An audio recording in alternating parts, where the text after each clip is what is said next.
سورہ الانفال آیت نمبر 61 سے 75 تک کا ترجمہ جب لے کے چلیں گے، اللہ تعالیٰ فرماتے ہیں بسم اللہ الرحمن الرحیم۔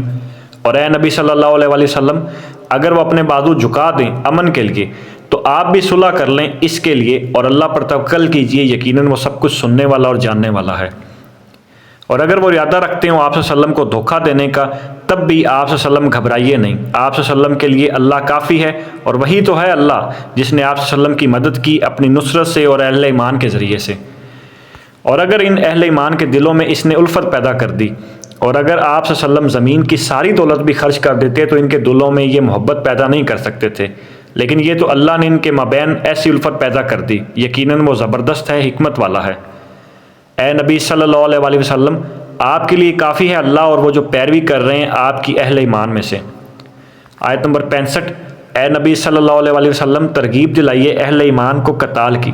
اگر تم میں سے 20 افراد ہوں گے صبر کرنے والے، اور اگر ہوں گے تم میں سے 100 افراد تو وہ غالب آ جائیں گے کفار کے 1000 افراد پر، تو وہ 200 افراد پر غالب آ جائیں گے، یہ اس لیے کہ وہ ایسے لوگ ہیں جو کچھ سمجھ نہیں رکھتے۔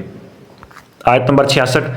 اب اللہ نے تم پر تخفیف کر دی ہے اور اللہ کے علم میں ہے کہ تمہارے اندر کچھ کمزوری آ گئی ہے، پس اگر تم میں سے 100 ثابت قدم رہنے والے ہوں گے تو وہ 200 پر غالب آ جائیں گے، اور یقیناً اللہ صبر کرنے والوں کے ساتھ ہے۔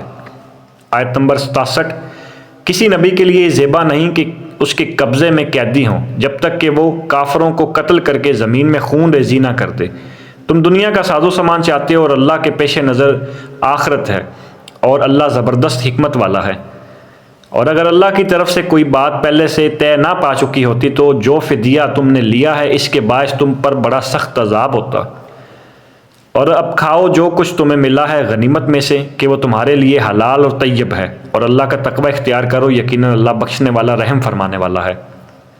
سورہ الانفال آیت نمبر 70۔ اے نبی صلی اللہ علیہ وآلہ وسلم، کہہ دیجیے ان لوگوں سے جو آپ کے قبضے میں قیدی ہیں، اگر اللہ تمہارے دلوں میں کوئی بھلائی پائے گا تو جو کچھ تم سے لے لیا گیا وہ اس سے بہتر تمہیں دے دے گا، اور تمہیں بخش دے گا، اور اللہ بخشنے والا بہت رحم فرمانے والا ہے۔ اور اگر یہ لوگ آپ صلی اللہ علیہ وسلم سے خیانت کرنا چاہیں تو اس سے پہلے یہ اللہ سے بھی خیانت کرتے رہے ہیں، تو اللہ نے ان کو پکڑوا دیا، اور اللہ جاننے والا حکمت والا ہے۔ آیت نمبر 72 کے اندر اللہ تعالیٰ فرماتے ہیں یقیناً وہ لوگ جو ایمان لائے اور جنہوں نے ہجرت کی اور جہاد کیا اپنے مالوں اور اپنی جانوں کے ساتھ اللہ کی راہ میں، اور وہ لوگ جنہوں نے انہیں پناہ دی اور ان کی مدد کی، یہ سب لوگ ایک دوسرے کے ساتھی ہیں۔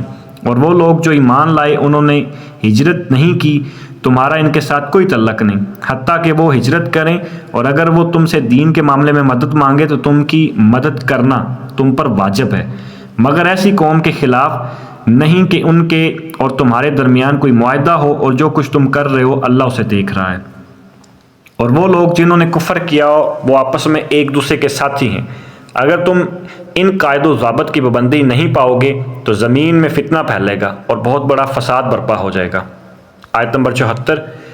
اور وہ لوگ جو ایمان لائے اور جنہوں نے ہجرت کی اور جہاد کی اللہ کی راہ میں، یعنی مہاجرین، اور وہ لوگ انصار مدینہ جنہوں نے انہیں پناہ دی اور ان کی نصرت یعنی مدد کی، یہی لوگ سچے مومن ہیں، ان کے لیے ہے مغفرت اور رزق کریم۔ سورہ الانفال آیت نمبر 75۔ اور جو لوگ بعد میں ایمان لائے اور انہوں نے ہجرت کی اور تمہارے ساتھ مل کر جہاد کیا تو اے مسلمانوں وہ تم میں سے ہی ہیں، اور رحمی رشتہ دار اللہ کے قانون میں ایک دوسرے کے زیادہ حقدار ہیں، یقیناً اللہ ہر چیز کا علم رکھتا ہے۔ اللہ حافظ۔